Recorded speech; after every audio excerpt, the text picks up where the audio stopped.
Une beauté extraterrestre, désespérée et démunie, implore l'humain de l'accepter comme sa servante. Le cycle nocturne artificiel de la station Nexus projetait des ombres allongées dans le bureau de Ryan Belair, tandis que la douce luminescence bleue de son terminal mettait en valeur la barbe naissante sur sa mâchoire alors qu'il essuyait ses yeux fatigués. Des rapports diplomatiques de 17 systèmes inondaient son bureau, chacun étant de plus en plus ennuyeux que le précédent, lorsqu'une douce sonnerie interrompit sa concentration. Ryan fronça les sourcils en regardant le panneau de sécurité. Aucun rendez-vous n'était prévu à cette heure tardive du cycle de la station. Sa main hésita au-dessus du bouton d'alerte lorsque la porte s'ouvrit sans autorisation. Elle entra, haletante, son pelage bleu luminescent collé de sueur contre son visage félin. Ses yeux argentés, écarquillés de terreur, parcoururent son bureau avant de se fixer sur lui. « Ambassadeur Belair », murmura-t-elle. Sa voix tremblait, ses moustaches frémissant à chaque inhalation rapide. « Je suis Yoon. J'ai besoin d'asile de toute urgence, monsieur le sous-ministre des Affaires étrangères d'Azura. » Ryan se leva, assimilant progressivement la scène devant lui. Les Azurans quittaient rarement leur enclave diplomatique sur la station, et ils ne faisaient certainement pas de visites impromptues aux ambassadeurs humains. « Ministre Yoon, c'est imprévu, il n'y a pas de temps. » Sa queue fouettait derrière elle, et ses oreilles étaient aplaties contre sa tête. « J'ai découvert des preuves de corruption au plus haut niveau de mon gouvernement, ils viennent pour moi. » Comme sur commande, son panneau de sécurité s'illumina en rouge. Ryan l'activa, affichant la surveillance de la station.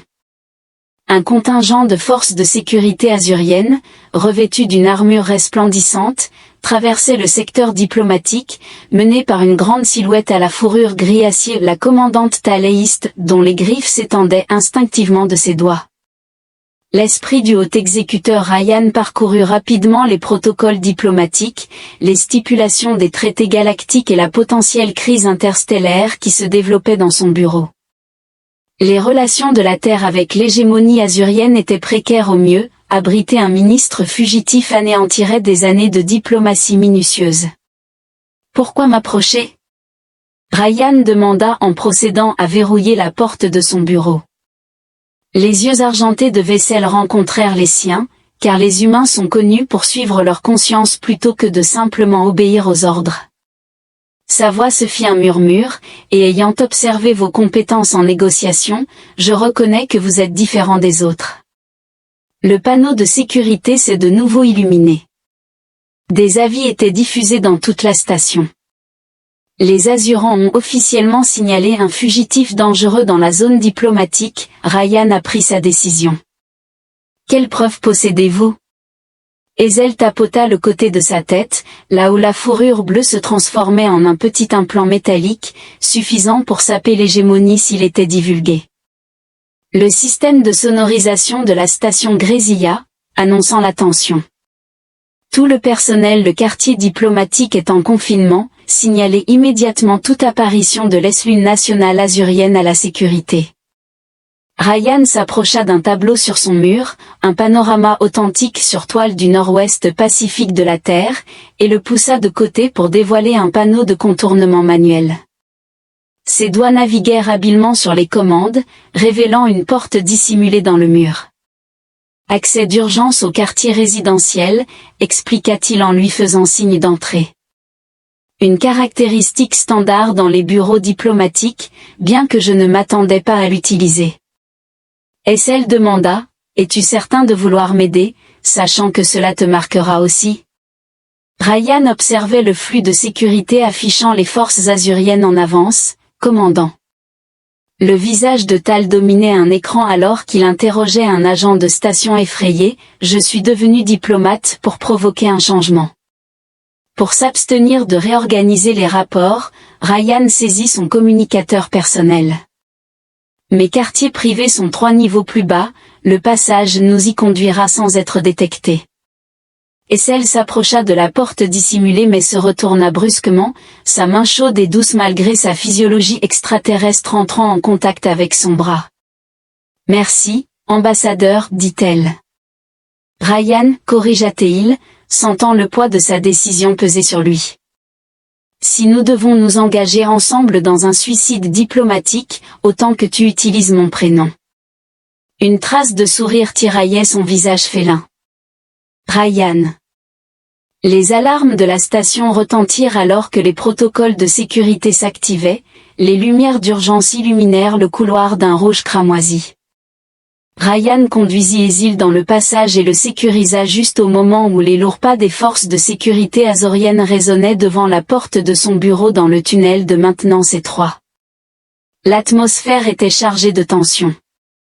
Ryan activa une petite lumière sur son communicateur, illuminant leur chemin et le visage d'Ezil de près. Ses traits étaient plus raffinés qu'il ne l'avait initialement perçu, avec des pommettes hautes accentuées par de délicates moustaches et son pelage bleu scintillant de motifs subtils discernables uniquement de près. Mon quartier devrait rester sécurisé pour le moment. Ryan murmura en descendant l'échelle, mais nous devons élaborer une stratégie plus efficace.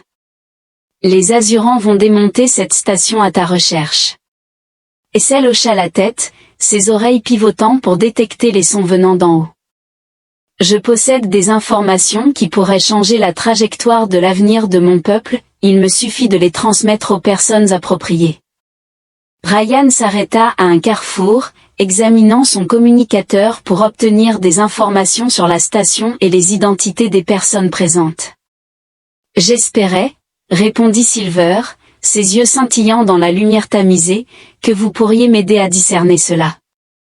La station trembla alors que les cloisons de sécurité se fermaient hermétiquement. Le quartier diplomatique était maintenant officiellement scellé, rendant toute réversibilité impossible. Ryan les guida dans un autre couloir, le poids de sa décision s'intensifiant à chaque pas. Il venait de renoncer à 15 ans de service diplomatique sur la base d'un instinct et de l'appel urgent d'un extraterrestre inconnu. Pourtant, en observant l'expression résolue sur le visage d'Aïe alors qu'elle l'accompagnait dans l'inconnu, il se trouva incapable d'éprouver des regrets. Les quartiers de Ryan offraient un réconfort minimal au-delà de leur sécurité temporaire. Le modeste espace de vie, un hommage à ces années de nomadisme diplomatique, semblait plus confiné avec la présence d'Azil. Elle arpentait la longueur de la pièce, ses queues fouettant l'air d'agitation, tandis que ses oreilles restaient attentives vers la porte. Le blackout des communications est alarmant, déclara Ryan, tapant sur son terminal, alors que chaque tentative de contacter le noyau diplomatique de la Terre produisait le même message incorrect. L'accès au réseau est restreint, le protocole de sécurité est actif. Cela dépasse le protocole de confinement conventionnel. Elle s'arrêta à son hublot, observant le panorama stellaire à l'extérieur de l'anneau rotatif de la station. L'hégémonie a de l'influence sur l'administrateur de votre station, ils l'auront persuadé que la coupure des communications est essentielle pour contrecarrer mon départ. Ryan a quitté le terminal et a sorti un pack d'urgence de sous son lit. Ils nous ont séparés, mais il ne contrôle pas tout. Il a extrait un petit appareil, pas plus grand que sa main, un outil d'urgence obsolète. Une balise fonctionne sur des fréquences spécifiques. La station ne l'observe pas, ses moustaches frémissaient de curiosité. Vous, les diplomates, êtes équipés pour le pire des scénarios. Les conséquences de la catastrophe de Proxima nous ont ordonné de maintenir des systèmes de secours. Ryan a déclenché le balise, encodant un message concis et crypté. Maintenant, nous attendons, espérant que quelqu'un à l'ambassade de la Terre le recevra. Les griffes d'Azil se sont étendues involontairement, laissant de minuscules indentations sur ses paumes. Il y a des informations pertinentes sur leur motif de me poursuivre. Elle s'est arrêtée en regardant ce que je tenais. Ryan était perché sur le bord de son canapé, lui demandant de le rejoindre. Je t'écoute. Elle se blottit à côté de lui, ses mouvements fluides et gracieux malgré sa fatigue apparente. Il y a 3 cycles, j'ai été affecté à notre division de recherche biomédicale, une mission atypique pour quelqu'un dans mon rôle, bien que non sans précédent. Ses yeux argentés se fixèrent sur les siens, ce que j'y découvris modifia fondamentalement mes perceptions de notre direction. Le doux bourdonnement du système de support vital de la station imprégnait le silence entre eux. La population azurienne est en train de périr. Ryan, la dégénérescence génétique s'est intensifiée au cours du siècle dernier, affectant la fertilité et la durée de vie. Nos scientifiques ont conçu un médicament ciblé qui pourrait restaurer les dégâts. Sa voix devint résolue, cependant le Haut Conseil a déterminé que ce traitement serait accessible uniquement à la caste dirigeante et à leurs partisans, servant de mécanisme de contrôle plutôt que de moyen de salut. L'attitude de Ryan s'assombrit alors qu'il s'engageait dans des manœuvres politiques concernant l'extinction, je ne pouvais pas rester passif. Essel tapota l'implant métallique à sa tempe, me poussant à reproduire les données de recherche et les protocoles de traitement nécessaires pour la thérapie. Mon intention était de diffuser ces informations aux mondes coloniaux en dehors de la surveillance directe du Conseil, c'est pourquoi le commandant Tal supervise personnellement la recherche. Ryan a compris que ce problème allait au-delà du simple fait de réduire au silence un dissident. Un ton sévère provenant de son panneau de sécurité interrompit leur discussion. La caméra extérieure révélait le couloir peuplé de membres de la sécurité de la station, dirigé par une femme au visage sévère en uniforme de commandant, le lieutenant-commandant Brigg. Ryan murmura, chef de la sécurité de la station, et certainement pas quelqu'un que nous souhaitons croiser ici. La sonnette de la porte retentit une fois, 2 fois, puis un code de contournement activa l'interphone, ambassadeur Belair. C'est le commandant de corvette Brigg. Nous devons effectuer une fouille de tous les quartiers diplomatiques, veuillez ouvrir votre porte rapidement. Ryan se dirigea vers les toilettes, faisant signe à Esil de le suivre. Il a discrètement poussé un panneau, révélant un puits de maintenance pour l'accès au service qui descend jusqu'aux étages résidentiels inférieurs. Vas-y, je vais les retarder, ordonna-t-il. Vessel saisit son bras et demanda, et toi? Je vais affirmer que j'ai dormi et invoquer l'immunité diplomatique contre les fouilles. Ryan réussit à esquisser un léger sourire pour te donner le temps de sortir par la porte. La cloche résonna une fois de plus. Plus persistant ambassadeur Belair, nous avons l'autorisation de violer si cela est jugé essentiel. Les oreilles d'Essel sont aplaties. Je t'ai déjà mis en danger, je ne t'abandonnerai pas pour les affronter seul. L'imagination de Ryan parcourut rapidement plusieurs choix. La capacité de chargement de la station Mon Ami Ma, qui travaille dans la sécurité, me doit une faveur et a accès à des navettes non marquées. Nous pouvons la contacter via les tunnels de maintenance. Le panneau de la porte s'illumina en rouge alors qu'une procédure de contournement commençait. Ryan saisit son sac d'urgence et suivit Essel dans la gaine, verrouillant le panneau derrière eux juste au moment où l'entrée principale de ces chambres s'ouvrait. À travers le mur fin, ils entendirent la voix de Brigg ordonnant une recherche exhaustive. L'axe de maintenance était confiné et mal éclairé par des bandes d'urgence. Ils ont rampé en silence pendant quelques minutes, les mécanismes internes de la station bourdonnant autour d'eux à une jonction. Ryan vérifia son communicateur 2 étages plus bas, puis dirigea son attention vers le compartiment de cargaison, murmurant « Reste prêt ». Alors qu'il naviguait dans le réseau artériel dissimulé de la station, la proximité des îles dans les couloirs étroits intensifiait la perception de Ryan de son parfum subtil, rappelant le bois de santal et l'ozone, ainsi que le léger tremblement lorsqu'elle réprimait un ronron d'appréhension. La hégémonie affirme que les humains sont impulsifs et peu fiables, remarqua TL doucement alors qu'il s'arrêtait à un autre carrefour. Pourtant, vous avez tout risqué pour un inconnu, peut-être sommes-nous effectivement impulsifs.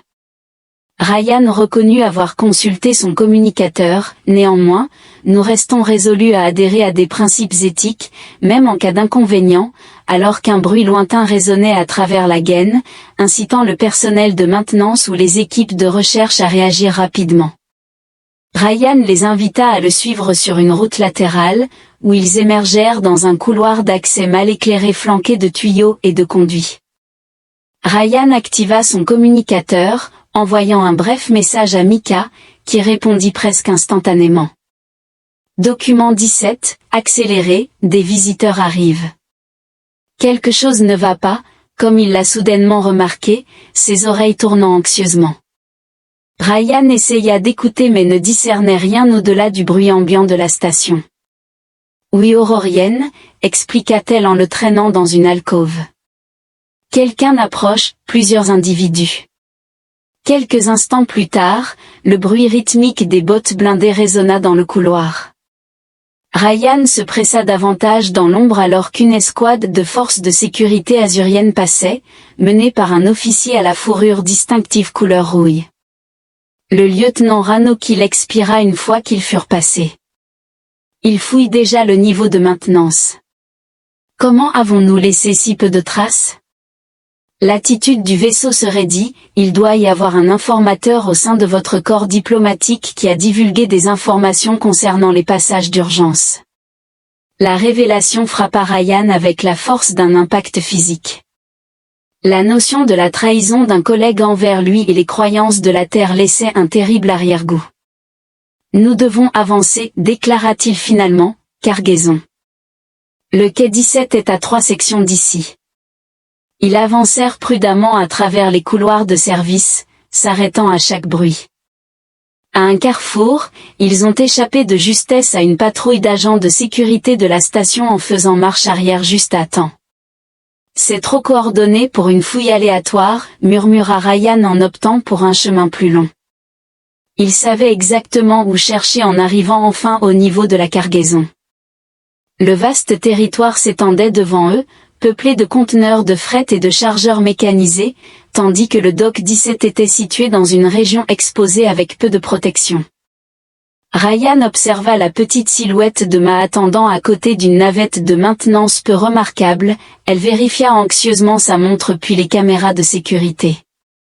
C'est notre transport, dit Ryan, ajoutant qu'il serait vulnérable en traversant le sol, tandis que j'examinais la disposition avec le regard d'un prédateur. Les conteneurs offraient une couverture potentielle s'ils chronométraient leurs mouvements entre les patrouilles de sécurité. Soudain, une voix émergea derrière eux. L'ambassadeur Belair se retourna pour découvrir un Azuran en tenue civile, plus jeune qu'un phoque, avec une fourrure lavande pâle et un emblème officiel sur son col, indiquant un statut diplomatique. Luran Essel le reconnut, sa posture se tendant en préparation à une fuite. Les oreilles du jeune Azuran se sont agitées anxieusement. Je vous surveille depuis le niveau résidentiel, le commandant Tal a ordonné que tout le personnel diplomatique signale les observations. Rapidement Ryan s'est placé entre Ezil et le nouvel arrivant, néanmoins, vous discutez avec nous au lieu de contacter la sécurité. Les moustaches de l'Irène frémirent, ministre. L'étude de Yoon a sauvé ma sœur sur la planète colonie d'Arara, le régime de traitement qu'elle y a clandestinement transporté. Il redressa les épaules. Je ne suis pas ici pour vous appréhender, je suis ici pour vous aider. Ryan scruta le jeune attaché azurien, à la recherche de signes de malhonnêteté sur son visage lavande.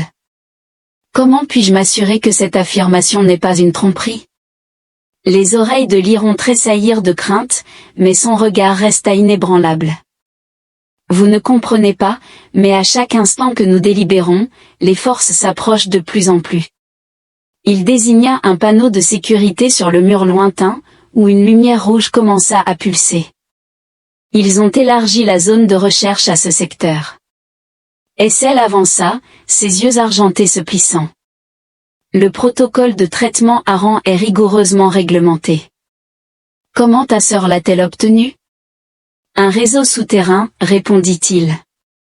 Liron a répondu aux médecins dévoués aux pratiques traditionnelles avant la corruption du Haut Conseil, ils ont mentionné un haut ministre qui transportait illicitement le remède.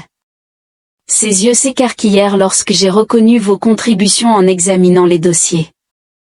Le communicateur de Ryan vibra avec un message de Mika, une vérification de sécurité aura lieu dans 5 minutes, nous laissant sans alternative. Ryan a demandé des précisions sur l'accord, qui comprenait un détour et de nouveaux codes de sécurité pour la navette de maintenance. L'Irène présenta à Ryan une puce de données, affirmant que son ami ne pourrait pas initier le lancement sans elle. Les procédures de sécurité ont été modifiées il y a 1 heure, la queue des cils fouetta l'air d'irritation. Cela contredit tout ce qui vous a été enseigné concernant l'allégeance à l'hégémonie. Mon obligation est envers mon peuple. Lion répondit avec une rigidité renouvelée dans son ton. Non seulement la caste dirigeante, mais toute. La pulsation du panneau de sécurité s'intensifia. Vous avez 3 minutes avant le scan automatisé. Je vais procéder au traitement et activer une alarme. Essel posa une main sur le bras de l'Irène, ses griffes rétractées en signe de confiance. Que les ancêtres protègent ton voyage. Le jeune Athès hocha la tête et se précipita immédiatement vers la sortie lointaine, en pressant, allons-y. Ryan a ordonné à Asile de naviguer entre les conteneurs de fret géants, en gardant un profil bas tout en utilisant le labyrinthe des expéditions pour se cacher à travers le vaste quai.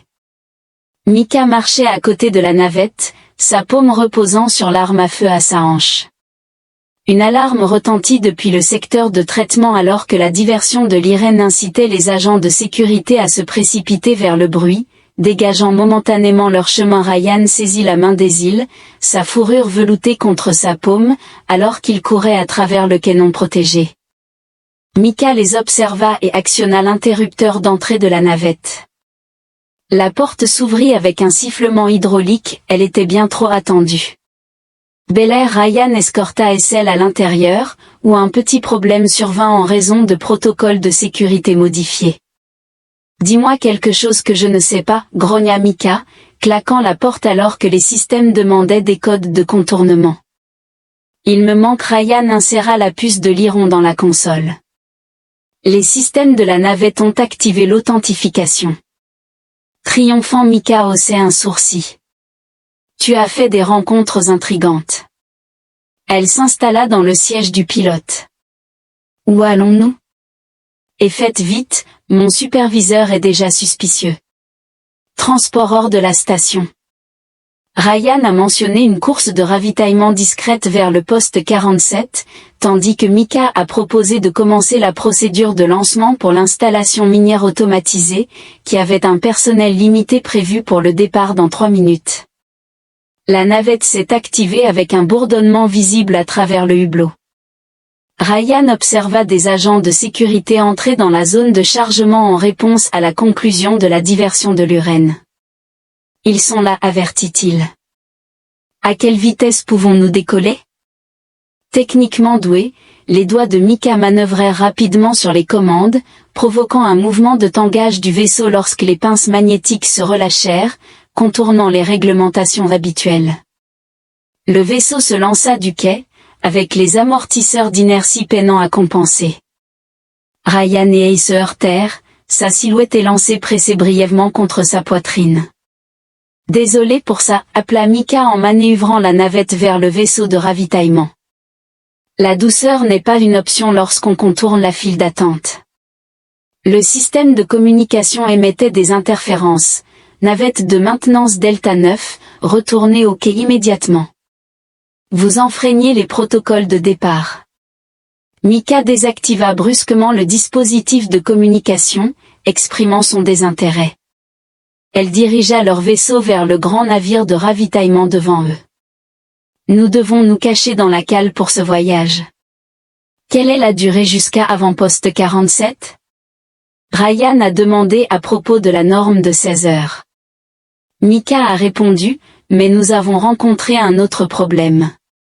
Elle désigna le scanner. 2 bateaux diplomatiques azuriens viennent de se détacher de la station, accompagnés de chasseurs rapides. Mika a activé les moteurs d'urgence de la navette, réduisant rapidement la distance avec le cargo de ravitaillement. Essel s'accrocha à son siège alors que la navette tremblait. Ton pote navigue comme s'il était poursuivi par la mort elle-même, un ancien pilote tactique. Ryan a été rétrogradé pour avoir désobéi aux ordres d'engager des civils lors de l'incident des mondes frontaliers.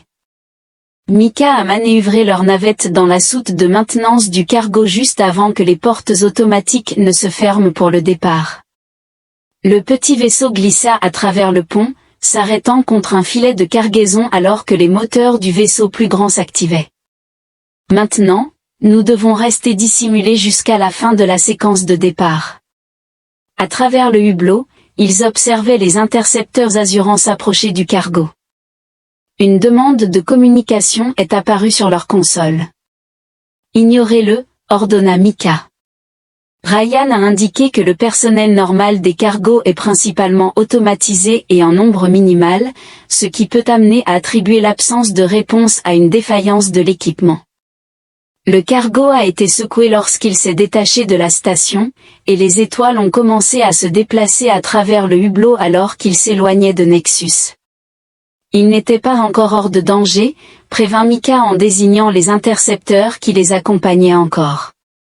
Les moteurs du cargo s'activèrent à pleine puissance, les propulsant vers le point de saut, tandis que les intercepteurs maintenaient le rythme et poursuivaient leur tentative de communication. J'aurais dû prévoir cela, remarqua SL, les oreilles aplaties. Tai ne laisse jamais une cible de côté. Mika pivota dans son siège, déclarant « Nous avons un problème plus urgent ». Elle indiqua l'écran du vaisseau, qui enregistrait l'amarrage du vaisseau avec le contrôle central, confirmant leur position précise. Comme pour corroborer sa déclaration, le cargo décéléra brusquement, et l'éclairage d'urgence illumina la zone de chargement, il s'arrêtait pour inspection.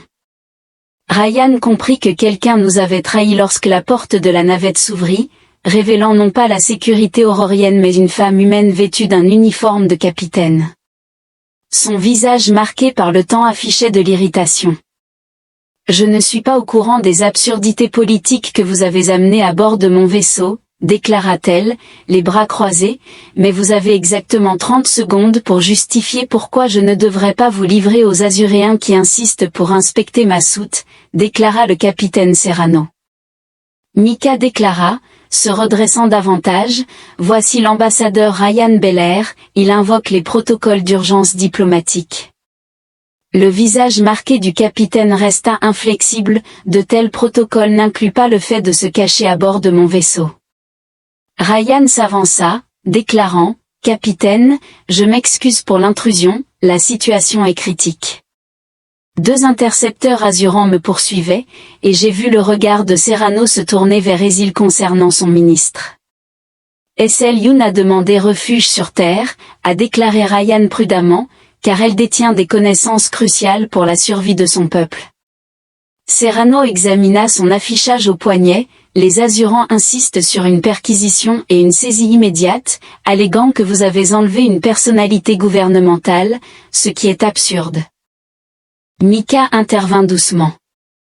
Santos Serrano leva la main. Je possède 400 tonnes de fournitures essentielles et un calendrier à respecter. Si vous nous rendez, capitaine, bien plus de vies que les nôtres seront perdues.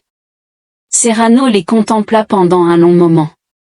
Procédez au compartiment de stockage dans la section C, le système d'inventaire automatique ne scannera pas dans cette zone. Elle tapota son communicateur, déclarant qu'elle s'occuperait des Azorans. Ils naviguèrent rapidement à travers la soute, manœuvrant entre les grands conteneurs de transport. Mika les a guidés vers un court tunnel d'accès, la section 6 est principalement destinée au stockage frigorifique. Elle a expliqué qu'il y avait peu de surveillance. Ryan a observé la fatigue croissante des ciels. Ses mouvements sont moins fluides. Ça va? L'interface de l'implant neural nécessite de l'énergie, avoua-t-elle.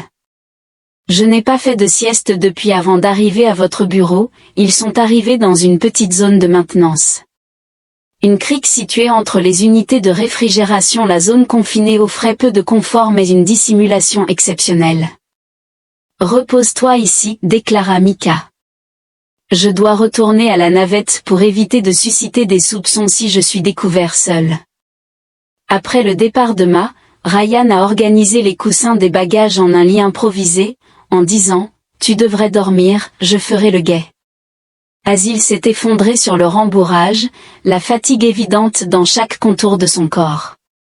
Je n'ai pas exprimé de manière adéquate ma gratitude pour ta foi en moi, tu as mis en péril tout pour protéger ton peuple. C'est une décision simple de l'encourager alors que ses yeux argentés le scrutaient dans la lumière tamisée. L'hégémonie affirme que les humains sont imprévisibles et périlleux, néanmoins, vous avez démontré plus d'honneur que mon propre gouvernement, qui incarne rarement les meilleures qualités de sa population. Ryan remarqua doucement alors qu'un silence paisible les enveloppait. Ryan vit les motifs dans son pelage bleu et comment il reflétait la faible lumière. Puis-je poser une question personnelle? Essel s'aventura. Bien sûr, répondit-il. Pourquoi la diplomatie? Vous semblez plus principiel que la plupart des diplomates que j'ai rencontrés. Ryan s'appuya contre le mur. Mon père a servi comme administrateur colonial sur Proxima Centauri pendant les disputes de ressources, plaidant pour des résolutions pacifiques tandis que d'autres plaidaient pour une intervention militaire. Il marqua une pause. Il avait raison, mais personne n'a écouté ses conseils jusqu'à ce que le bain de sang commence. Tu es devenu sa voix, je suis devenu ce que je croyais être nécessaire, quelqu'un capable d'éviter le prochain conflit. Un sourire amer est apparu sur son visage, mais je suis actuellement en train de provoquer un incident interplanétaire, ce qui suggère que j'ai peut-être mal interprété la description du poste. Les moustaches d'Essil frémirent de rire, nous exécutons tous deux maladroitement nos responsabilités désignées. Les moteurs du cargo émettaient un léger bourdonnement, une vibration qui résonnait dans les os de Ryan. À travers un petit hublot, les étoiles filaient alors qu'elles atteignaient des vitesses FTL. Nous avons sauté. Ryan a remarqué que les Azurans semblaient soit contents de l'explication de Srano, soit en attente de notre arrivée à destination. Les paupières d'Essel devinrent lourdes alors qu'un sommeil persistant l'enveloppait. Ryan l'a pressé, affirmant qu'ils avaient des heures avant d'arriver. Finalement, elle céda à l'épuisement, sa respiration établissant un rythme doux. Ryan l'observait, ému par la vulnérabilité qu'elle révélait, cette fière ministre azurienne qui avait tout risqué pour ses convictions. Des heures s'écoulèrent. Ryan faisait des siestes par intermittence, se réveillant en sursaut à chaque bruit étrange. Les systèmes du cargo reprirent leur cycle, les lumières s'assombrissant pour imiter la nuit. Un petit bip de son communicateur le réveilla complètement, un message de Mika indiquait un changement de route et une réunion d'urgence. Ryan réveilla doucement Essil, indiquant qu'un incident s'était produit. Ils avancèrent prudemment vers le pont, où le capitaine Serrano les attendait aux côtés de Mika. Son expression était sombre lorsque Serrano annonça, sans préambule, que notre destination avait changé. De nouveaux ordres nous dirigent vers le poste avancé d'Azuran. Ryan sentit Essil se raidir à ses côtés. Terrasse est une installation militaire, chuchota-t-elle. Exactement, confirma Srano. Les ordres venaient directement de la centrale de la Terre avec des codes de contournement diplomatique. Quelqu'un de haut placé veut que tu sois livré aux Azurans, trahis par mon propre gouvernement. Ryan exprima ses sentiments avec amertume. Les sourcils de Srano se froncèrent. Je transporte des fournitures vers la frontière depuis 20 ans, je peux discerner quand quelque chose ne va pas. Elle activa une carte stellaire. Ces ordres contournent les protocoles standards et proviennent du bureau de l'ambassadeur Kin. Ryan fronça les sourcils, il a plaidé pour l'extension des droits miniers sur les terres azuriennes. En vous éliminant, il s'assure de l'avantage supplémentaire du ministre azurien. Mika a initié et finalisé son arrangement minier. Essil a conclu qu'elle n'acceptait pas les directives des fonctionnaires corrompus. Serrano affirma sans équivoque, je dois comprendre pourquoi je mets en péril mon vaisseau et mon équipage. Essil, ayant pris une décision résolue, activa l'implant neural à sa tempe, projetant un affichage holographique au-dessus de sa paume qui représentait des structures moléculaires complexes et des séquences génétiques. L'avenir de ma espèce, déclara-t-elle succinctement. C'est un traitement pour la dégradation génétique qui afflige tous les Azuréens, notre direction a l'intention de l'armement, déterminant qui vit et qui périt.